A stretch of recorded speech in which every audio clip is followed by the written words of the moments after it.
Vamos ler no livro de Hebreus, capítulo 12, versículo 1.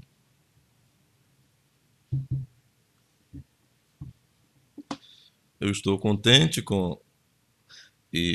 juntamente com você pela aula de hoje, não foi muito boa? Martinho Lutero. E é muito proveitoso. Vir à escola dominical tem te poupado muita leitura. Na verdade, irmão José, é muita coisa que foi escrita, que está registrada, que às vezes você não tem condição de ler, mas você pode consultar também. E Deus vem aqui nos lembrar pela escola, e eu acho isso muito bom. Isso alimenta a nossa fé. Se eles conseguiram no passado, nós também conseguiremos hoje, não é? Hebreus 12, todos acharam? Vamos orar antes? Senhor Deus, estamos em Tua presença, então sabemos que somos pó e cinza, Senhor. Humildemente, pedimos que o Senhor confirme nossas intenções de Te servir e de estar em Tua presença e de melhorar, Senhor. Sonda nossos corações, vê se há em nós algum caminho mau, Senhor, nos capacita a vencer, nos dá mais do Teu Espírito Santo e tudo estará bem, sabemos, Senhor. Enquanto lemos a Tua palavra, pedimos que Tu nos inspire a todos, com a mesma inspiração que gerou a palavra. Em Teu nome, Senhor Jesus Cristo, nós oramos. Amém. Portanto, nós também, pois que estamos rodeados de uma tão grande nuvem de testemunhas, deixemos todo o embaraço e o pecado que tão de perto nos rodeia e corramos com paciência a carreira que nos está proposta, olhando para Jesus, autor e consumador da fé, o qual, pelo gozo que lhe estava proposto, suportou a cruz, desprezando a afronta, e assentou-se à destra do trono de Deus. Que o Senhor nos abençoe com a sua palavra. Podem sentar.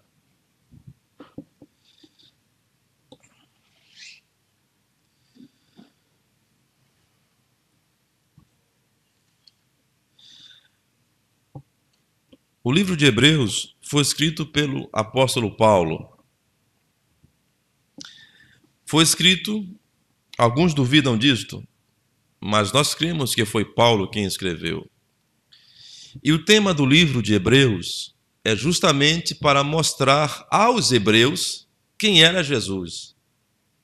Mostrar que Jesus era o Cristo, o Messias, o Filho de Deus. O resumo desses 14 capítulos, Hebreus, o tema de Hebreus é apresentar o Messias para o povo de Israel. Porque eles não conheciam a doutrina, não conheciam aquelas aplicações. Eles estavam esquecidos de quem era Melquisedeque, um sacerdote que trazia pão e vinho, um sacerdote que não tinha pai nem mãe, nem princípio nem fim. Melquisedeque, capítulo 13 de Gênesis. Há um sacerdócio eterno. Então Paulo começou a pregar Jesus Cristo e enquadrá-lo nas Escrituras. E quando ele começou a falar disto, ele não podia deixar de citar em seu livro aqueles homens que creram antes de nós. É justamente o ponto que nos leva a Martinho Lutero e aos heróis das eras da igreja. Nós estamos aqui no ano de 2016, supostamente crentes em Jesus Cristo, porque todo mundo diz que é crente, então nós também podemos falar. Como confirmar se somos ou não? Nós devemos observar como aqueles outros crentes antes de nós viveram. Saberemos então se somos crentes ou não. E Deus nos fez o caminho. Eu sou o caminho, a verdade e a vida, Jesus Cristo. Então, se você é igual a Jesus Cristo, então você é um crente. Então você está correto, você é um seguidor de Jesus. Ora, se você segue a Jesus Cristo, nós tivemos, Jesus Cristo nasceu como se cuida, como um judeu. Por que eu disse como se cuida? Porque se ele fosse judeu, ele deveria ser, de fato, filho de Maria e filho de José. E ele, você sabe, não era de fato filho de Maria, nem filho de José. Então ele não era judeu. Mas como se cuida? Ele era um judeu. Cresceu na doutrina judaica? Sim, isso sim. Cresceu obedecendo a lei de Moisés e seguindo os passos de Abraão? Isto é sim. Mas se ele nasceu para ser nosso exemplo, o nosso Salvador, o que ele é nesta manhã, graças a Deus. Depois, e ele pregou para judeus, ele viveu entre judeus, ele nunca foi a um gentio, ele estava no território de Israel, ele é o Messias dos judeus. Entenda bem, porque nós não estávamos aguardando o Messias. Todas aquelas profecias que tratam acerca do Messias referiam-se a Israel. Porque para Israel, Jesus era o Messias. Vocês entendem? E o ministério do Messias durou 3 anos e meio. Em seu tempo, o ministério do Messias durou esse período, 3 anos e meio. E se você pode entrar numa discussão, porque desde a maioridade até os 33 anos, quando ele morreu, quando ele nasceu, quando ele morreu, você tem uma continha para fazer? Eu sei que tem alguém aqui que pode te ajudar. Mas nosso profeta disse que eram 3 anos e meio de ministério que ele teve. Esse foi o ministério do Messias para Israel. Nós éramos judeus, ou não éramos judeus, éramos gentios, somos gentios. Nós precisávamos de uma mensagem para nós. Alguém que introduzisse o Messias de Israel, que é o Messias de todo mundo também, o desejado das nações. Mas nós não tínhamos como nos aproximar disso porque não éramos judeus. Não conhecíamos as profecias, não sabíamos a doutrina, éramos pagãos, comedores de carne de porco, de camarão e crustáceos, amigos de cachorro, comedores de tanajura. E tudo isso é algo de pessoas gentias, comendo miroró e aqueles peixes de pele. Nós não éramos judeus.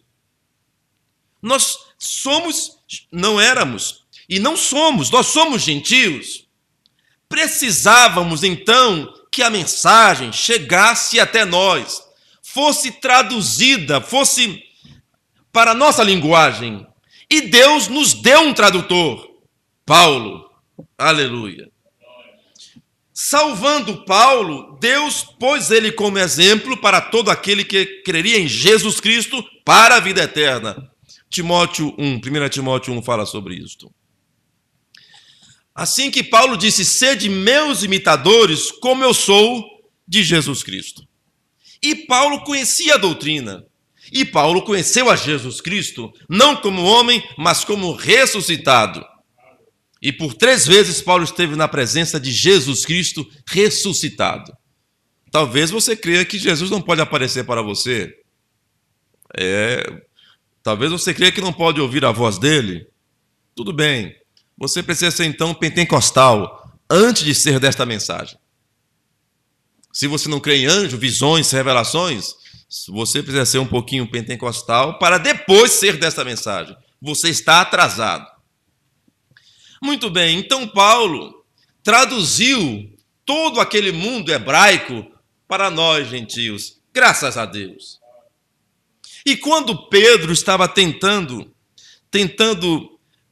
estava agindo de maneira errada, porque quando ele estava a sós com os gentios, ele vivia bem com eles, mas quando chegavam os circuncidados, eles então desprezavam um e tratavam diferente. E Paulo disse: você está errado, Pedro. Paulo resistiu a Pedro na cara, é o que diz a Escritura. Porque Pedro estava usando dois pesos, duas medidas, e tentando colocar sobre os gentios um fardo que eles mesmos, os judeus, não conseguiram carregar. Então Paulo veio e traduziu isso para nós. E Paulo vem e coloca as testemunhas em ordem no livro de Hebreus para mostrar quem era o Messias. Porque em Cristo não há grego, nem judeu, nem livre, nem livre, nem preso ou escravo. Somos todos iguais diante de Jesus Cristo. Não há acepção de pessoas. Não há nenhum tipo de preconceito. Somos todos pecadores, salvos por sua graça.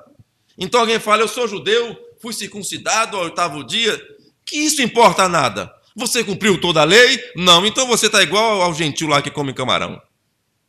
Mas alguns diziam: eu faço isso nesse dia, eu não como isso. Que tem a ver isso com o pecado? O que contamina o homem não é o que entra pela boca, mas o que sai do seu coração. Então foi isso que Jesus veio fazer. Esta é a mensagem, o extrato dela que Paulo trouxe para nós, pregando para nós em linguagem que nós podíamos entender. É interessante hoje como as pessoas querem voltar ao grego, voltar ao hebraico, voltar ao estudo das línguas. Estão retrocedendo, estão atrasados. Você quer voltar? É porque você faltou a aula. Deus já nos fez as traduções que precisávamos, porque Deus nos deu homens como Martinho Lutero e os demais, William Tyndale, Wycliffe e outros homens que traduziram, que trouxeram os fundamentos da palavra para a linguagem nossa. Na era do homem, como foi pregado e ensinado aqui na escola dominical, Deus usou a sabedoria do homem para traduzir a palavra para todos os idiomas, de maneira que a palavra se espalhou pelo mundo todo, deixando o campo pronto para que a semente genuína germinasse. Aleluia! E é o que tem acontecido. A verdadeira planta de Deus, a verdadeira vinha, tem crescido e está chegando a seu amadurecimento hoje, em nosso tempo. Mas, irmãos, eu não quero me alongar muito. O fato é que Paulo citou aqueles homens que creram antes dele. No capítulo 11 de Hebreus, ele fala: foi pela fé que Abel ofereceu o melhor sacrifício, e segue dizendo: pela fé, pela fé, pela fé. Eles viveram pela fé. Ora, os homens no Antigo Testamento viveram pela fé. O que Paulo então entendeu? Que nós hoje devemos viver pela fé. São obras? Não são obras. Me mostre um lá no Velho Testamento que foi perfeito. Todos eles tiveram falhas. Foi pela fé, foi pelo que eles creram em Deus. E o nosso pai da fé, Abraão, foi dito acerca dele: creu Abraão no Senhor, e isso foi-lhe imputado como justiça, porque ele creu. Não foi isso que foi dito também em Romanos, que ele cuida que a justiça de Deus... Vamos ler Romanos 1:17.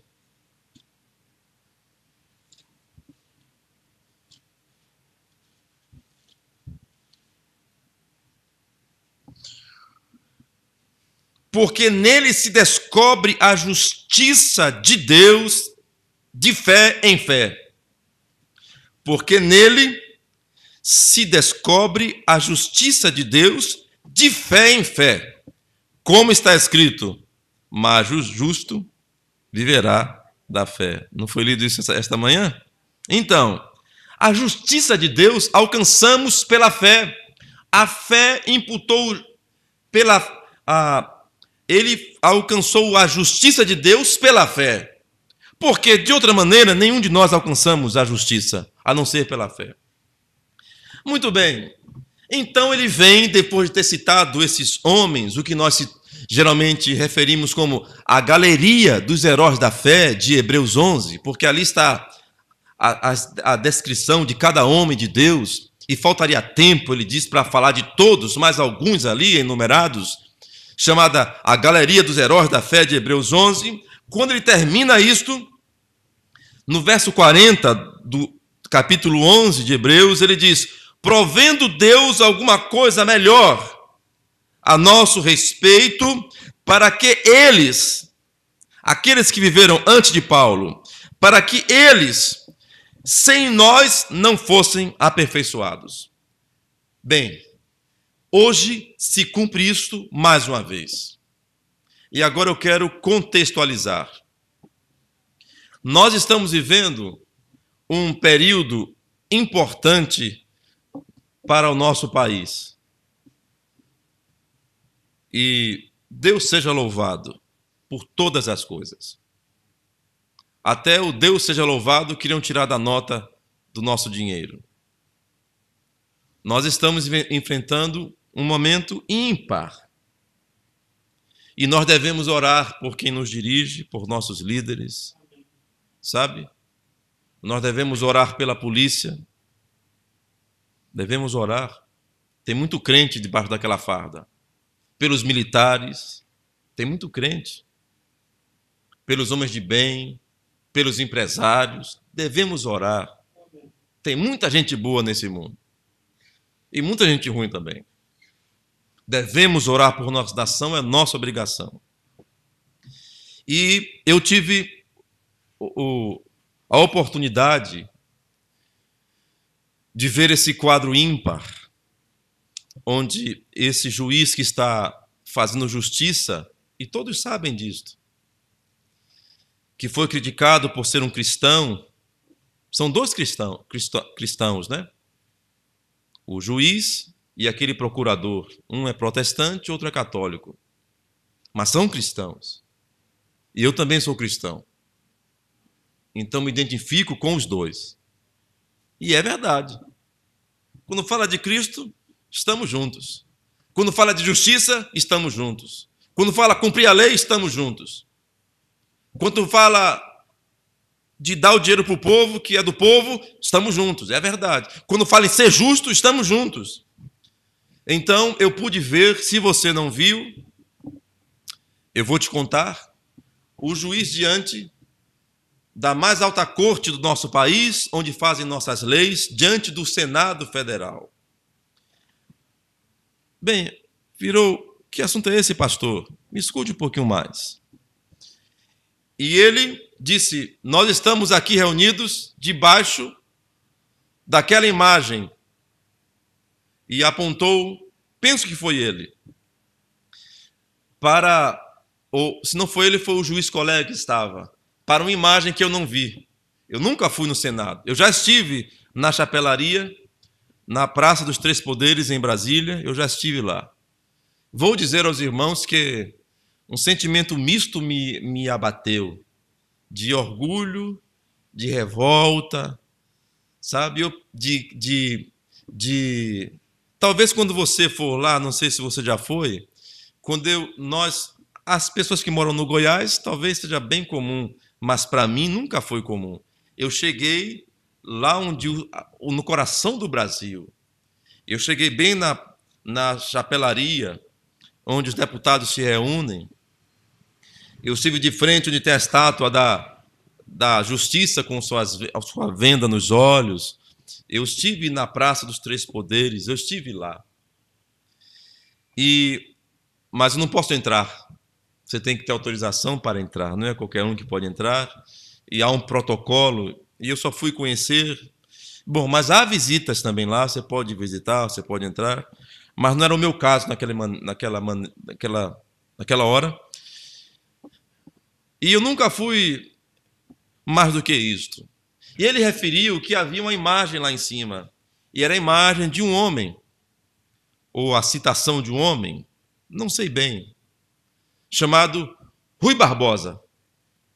E eu achei isso interessantíssimo, porque estavam querendo, naquela reunião, pense, irmão, tem a ver conosco, é a Bíblia se cumprindo de novo. Você pode ver a Bíblia em qualquer lugar que você olhe. Paulo não estava aqui mencionando quem veio antes dele? Pois bem, o juiz estava mencionando um que veio antes dele, e era só o patrono do Senado Federal, por nome Rui Barbosa. E ele citou um caso porque estavam querendo dizer assim: querem voltar uma lei em que, se a autoridade se atrapalhar em seu julgamento, a pessoa que teve isto, que teve seu direito cerceado por causa que a autoridade julgou mal, pode acusar a autoridade. Então, a autoridade é criminalizada por um erro de interpretação da lei. Interpretação da lei, veja a Bíblia. Eles têm a Constituição do país, nós temos a palavra. Eles têm Rui Barbosa, nós temos uma grande nuvem de testemunhas. Nós temos Martinho Lutero e os demais. Vocês entendem onde é que eu fui? Quando eu vi aqueles homens engravatados, o que eu pensava? Nos homens que pegam a palavra para pregar. Me entendem? E quando eu vi alguém defendendo a justiça, então eu pude entender então eu vi aonde eu queria estar identificado, com aquele que prega a justiça. Então, eu vi um homem subir. Entenda bem o que eu quero dizer, irmão e irmã. Eu vi então um homem subir e criticar a autoridade em sua face. Que todo mundo sabe do que tem acontecido em nosso país. Eu vi aquele homem, senador, criticar o juiz em sua face, dizer que ele cometeu abuso e tudo mais. Eu vi o juiz sereno em seu lugar. Sabe por quê? Não interessa a acusação que alguém faça. Se a prova chegar na mão do juiz, aquele que estava acusando ele vai ser preso, provavelmente pelo próprio juiz. Então, se alguém despreza um filho de Deus, deixe que despreze. Nós estamos só cumprindo formalidades. Hoje você tem um patrão, hoje você tem uma esposa, hoje você tem um filho, hoje eu sou pastor, mas haverá um dia em que Deus passará esse mundo a limpo, e se você não cumpriu bem o seu papel, você vai ser condenado. E eu vi aquele homem se exaltar e falar alto com o juiz. Por quê? Ele é um senador. Mas ele é senador por alguns anos, o juiz por toda a vida. A autoridade do juiz é permanente, a do político, passageira. Você não pode pensar em você, não. O poder que tem sobre nós esse mundo é só passageiro. O nosso é permanente em Jesus Cristo. E eu fiquei assim, espantado com a arrogância. Então o juiz responde: você talvez tenha visto. Então é isso aqui mesmo? Vocês estão querendo mesmo criminalizar a nossa atitude? Então, nesse caso, eu estaria errado. Mas outras instâncias viram que a minha decisão e aprovaram. Então, eles também estariam errados? Então, vai ser preso todo mundo? Eu e mais quem aprovou também comigo? Então, os homens das mais caras gravatas do Brasil tiveram que calar a boca, porque estava ali uma autoridade. Eu penso quando Jesus Cristo tomar o seu lugar. Vocês não querem a verdade, não, né? Vocês pensam que pode gritar, você pensa que pode fazer o que quer, não é? Você acha que tem nenhum poder teria sobre mim, se do alto não fosse lhe dado. Do lado, vocês não acham que isso tem alguma coisa a ver, não? Você não consegue tirar uma lição disso, não? Do lado dele, algumas cadeiras ao lado, estava um homem que foi condenado, ou está sendo acusado agora como um réu no Supremo Tribunal Federal. Um juiz sentado do lado de um réu. Vocês imaginam que coisa, que discrepância Não dá para pensar alguma coisa, não? Pois hoje tem muita gente do seu lado, orgulhoso, pensando que pode falar no mesmo microfone que você pode. Mas num desses dias ele será preso e você seguirá sendo juiz. Porque nós seremos feitos reis e sacerdotes dessa terra. E veja o que o sacerdote é. É um juiz. E nós mesmos julgaremos o mundo. Sentaremos no trono de Jesus Cristo e julgaremos as nações, regeremos com vara de ferro. Leia a sua Bíblia. Então nunca se menospreze. Deus está com você. E eu vi esse homem errado. Primeiro do lado, eu falo do... Vocês sabem, eu não quero entrar nesse assunto. Você deve estar cansado de ouvir isto. Mas não é algo para se ignorar. Eles estavam ali cumprindo formalidades. Nós também estamos aqui cumprindo. Talvez alguém fale igual a você, pensando que é igual a você. Só nessa reunião. Na próxima você vai ver onde é que ele vai estar, onde é que você vai estar. Compreendem? Mudando um pouco a ordem das coisas, pense em José no calabouço preso. Ele era justo, mas estava lá preso no calabouço. Portava-se como um homem justo, naquele momento, naquela formalidade, naquela circunstância, ele era um preso. Mas espere um pouquinho. Depois você viu onde é que José foi parar. É o nosso caso. Temos muitas coisas sobre nós, muitas pressões sobre nós, mas isto é apenas uma formalidade. Nós temos que cumprir a nossa etapa também. Já já nós estaremos. Não foi isso que Paulo disse? Brevemente o Senhor esmagará Satanás debaixo da planta dos vossos pés. Hoje ele está solto por aí, mas amanhã esmagado nas plantas dos nossos pés. Já pensou isto? Que honra! Deus vai vencer o seu inimigo com o seu pé. Nem eu vou não, viu, Satanás, brigar com você. Vou mandar aqui meu fraquinho. Aí vai você e esmaga Satanás. Que privilégio, não é? Mas o ponto que tem a ver, e a coerência, a ligação é isto aqui.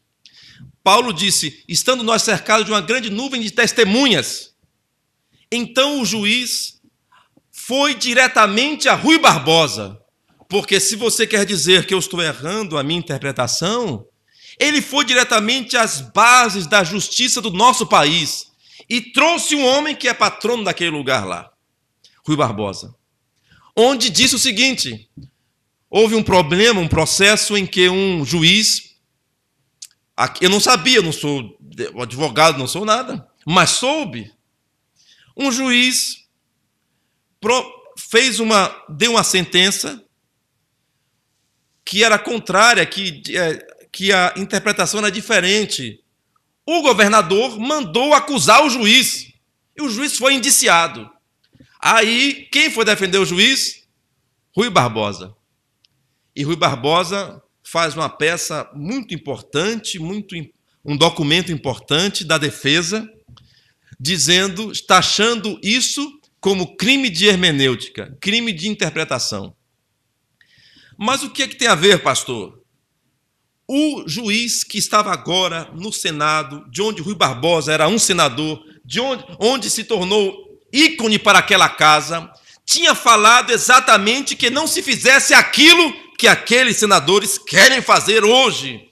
Eles estavam negando a história da própria casa, da própria justiça. É um retrocesso. Quer dizer, sabe como é que funciona? Se um policial prender um bandido, ele julga se pode levá-lo sem algema ou com algema. Se ele julgar que tem que ter algema e o homem disser, cara, isso, eu não estava armado, não oferecia perigo. Você, policial, o senhor quis me constranger, eu vou te processar. Por ter colocado uma algema em alguém, o policial pode ser processado. Isso inverte as coisas, não é assim não, é impossível. É como se eu aqui, sendo um pastor, um dia que você cometer um erro, você perde tudo. Ah, muito bem. Todo mundo pode cometer muitos erros. O pastor comete um, vai embora? Não tem justiça, não é assim. E quem é que não falha? Só Jesus Cristo. O ponto é o seguinte, ele foi diretamente às bases daquilo. Por quê? O Congresso tem uma testemunha, Rui Barbosa. E todos que conhecem a história, a história da justiça, sabe como é que ela se compôs. Mas é briga para gente grande, não é briga para mim. Mas eu achei interessante porque foi citado Rui Barbosa. Nós temos também um Rui Barbosa que estabeleceu como seriam as coisas. Nós temos uma história legal, nós temos as eras da igreja, nós temos os pais pentecostais que não viviam como os pentecostais de hoje vivem. Nós temos a igreja primitiva que não vivia como as pessoas que dizem ser crentes hoje vivem. Nós temos para quem olhar. Aleluia. Eu achei isso tão significativo e engraçado que não teve muita retórica, não teve muito argumento. Por mais que a pessoa falasse bonito, mas não teve muito argumento, apenas foi dito isso. Rui Barbosa falou sobre esse quesito. Quer dizer, se você faz isso, você nega Rui Barbosa. E se você negar Rui Barbosa, que era um exemplar do direito, você está quebrando o direito no país. Eu achei isso importante. Agora, para encerrar, irmãos, quando nós fazemos essas coisas que se fazem hoje, nós não estamos quebrando o testemunho que nos foi dado atrás? Nós não estamos mudando o exemplo que nós recebemos lá atrás? Martinho Lutero não disse que agir contra a sua própria consciência não era nem correto, nem seguro? Não foi isso que foi dito hoje? A menos que eu seja convencido pela Escritura. Então você mostra que o batismo na Bíblia é em nome de Jesus Cristo e alguém não se batiza. Você mostra na Bíblia que não existe uma suposta Santíssima Trindade e as pessoas ainda oram para o Pai e depois oram para o Filho, depois oram para o Espírito Santo. Por quê? Porque não conhecem a Escritura, quebram o fundamento, estão fadados ao fracasso. A Bíblia ensina, não permito que a mulher ensine, nem use de autoridade como varão, porque insistem em ter mulheres pregadoras. O que é isto? É esse espírito feminista dos últimos dias, de uma mulher querer ser igual ao homem.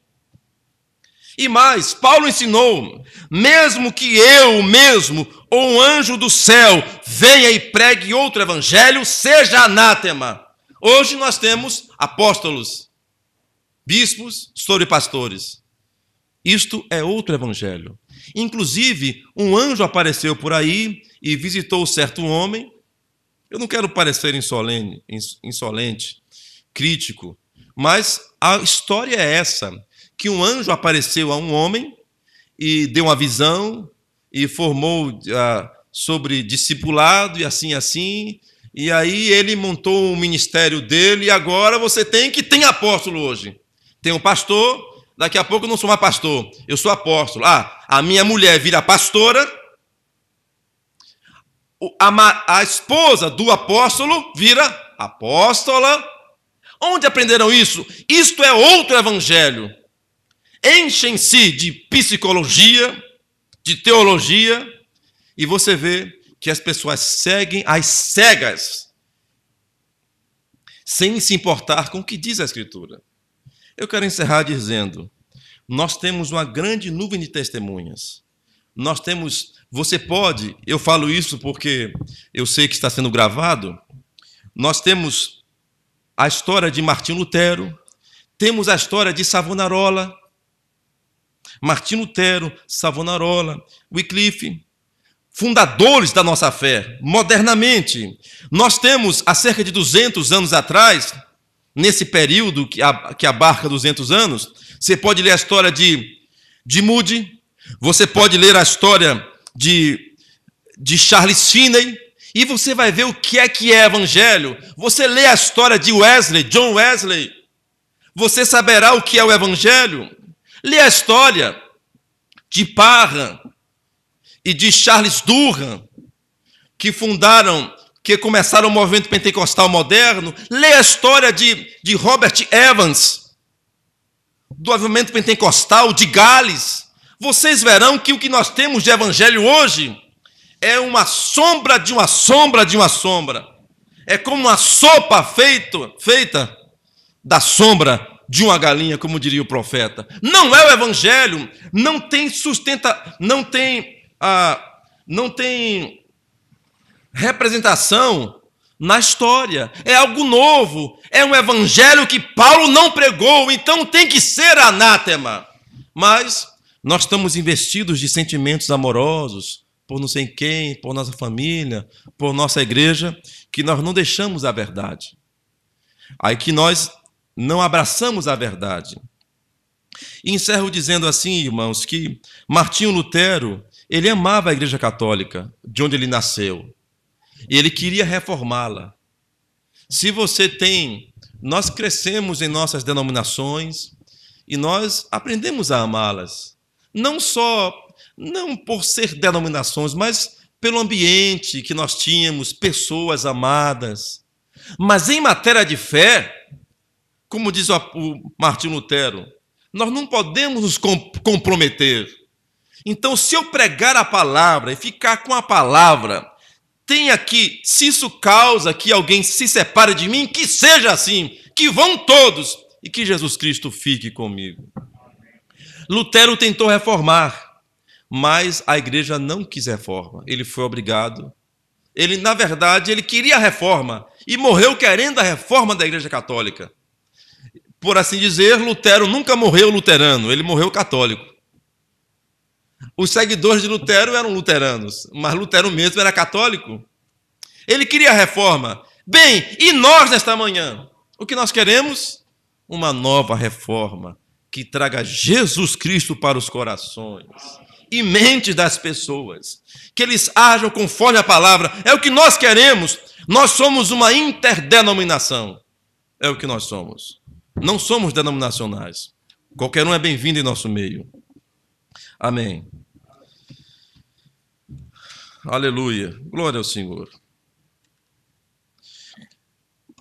Na mensagem A Brecha, entre as 7 eras e os 7 selos, o profeta de Deus disse assim: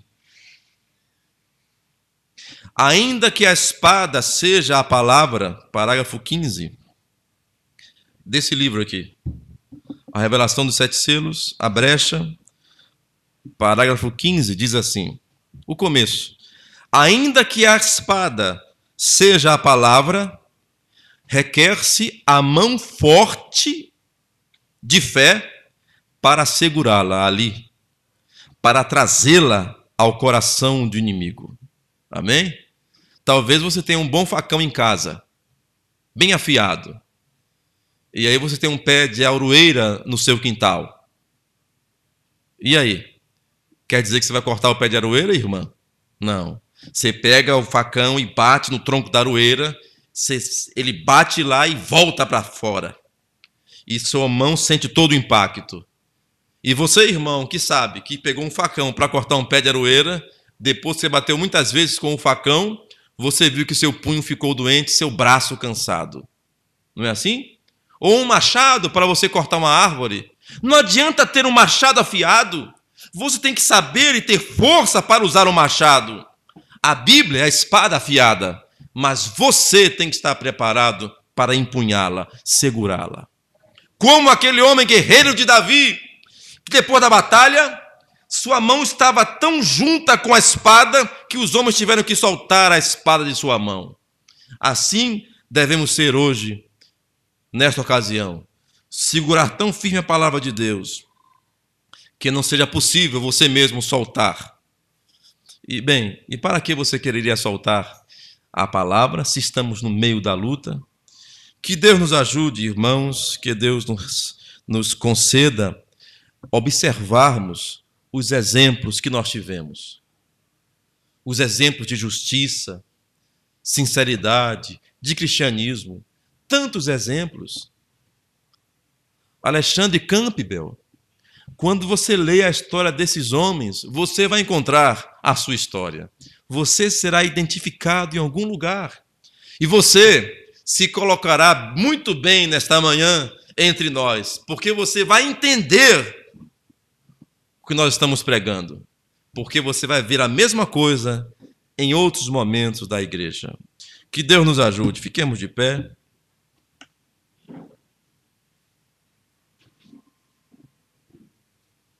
Vamos ler os pedidos de oração. Feche seus olhos Enquanto eu leio, você já pode orar.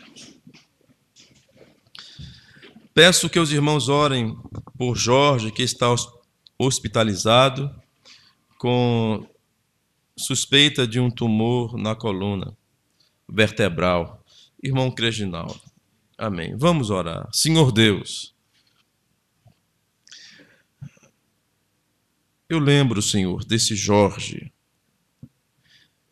com esse tumor, Senhor, suspeitado ali em sua coluna. Ó Pai, tem misericórdia. Tu és o mesmo ontem, hoje, eternamente. E nós pedimos que a cura venha para essa pessoa e que ela seja curada. E muito mais do que sua coluna, sua alma seja curada e ela seja salva da condenação que está para vir, Pai. Eu oro por cada irmão e irmã presente, por cada um também que ouvirá esta mensagem pela internet, que a unção do Teu Espírito vá também, Senhor, junto com as imagens e que salvação, libertação e cura venham e que a coisa mais principal, te conheçam a Ti como único Deus verdadeiro. Senhor Deus, eu oro por mais do Teu Espírito Santo, por mais da Tua graça, eu oro por força para continuarmos segurando a espada. Senhor Deus, pedimos que Tu fique conosco e onde quer que haja um filho Teu necessitado, aqui, onde quer que essas imagens cheguem, ou o som da minha voz alcance, eu oro que Tu abençoes e que Tu ajudes a cada um conforme a sua necessidade. Em Teu nome, Senhor Jesus Cristo. Amém. Aleluia.